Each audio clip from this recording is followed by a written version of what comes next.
اور گناہ چھوڑ کر آپ خوشیاں محسوس کریں گے کہ اللہ تعالیٰ آپ کا احسان ہے، مجھے شرمندگی ہے، معافی تو آپ دے دیں گے، مگر مجھے اس کی شرم آتی ہے کہ اتنے دن تک میں نے آپ کو کیوں ناراض رکھا، مجھے اتنے اپنے ایام مجرمانہ پر ندامت ہے کہ اتنے دن میں نے استغفار توبہ میں اور میں نے گناہ چھوڑنے میں دیر کیوں کی، اس تاخیر پر میں شرمسار ہوں کہ آپ میرے کردگار اور پروردگار ہیں اور ہمارے آمرزگار ہیں۔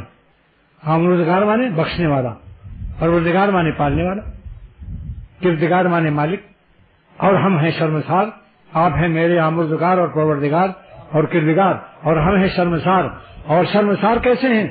اس کا ثبوت بھی ہے ہمارے پاس کہ ہم اشکبار بھی ہیں، سبحان اللہ، اور بے قرار بھی ہیں، دل میں چین نہیں ہے، لیکن جب توبہ قبول ہوگی دل میں چین آ جائے گا۔ بعض لوگ پوچھتے ہیں کہ توبہ قبول ہونے کی علامت کیا ہے؟ چونکہ گناہ سے دو چیز پیدا ہوئی تھی، گرمی اور اندھیرا، ظلمت اور حرارت۔ جب توبہ قبول ہوگی اشکبار آنکھوں سے ندامت سے تو دل میں اجالا آ جائے گا اور گرمی کی جگہ ٹھنڈک آ جائے گی۔ جب دل میں ٹھنڈک محسوس ہو اور اجالا محسوس ہو تو سمجھ لو توبہ قبول ہوگی۔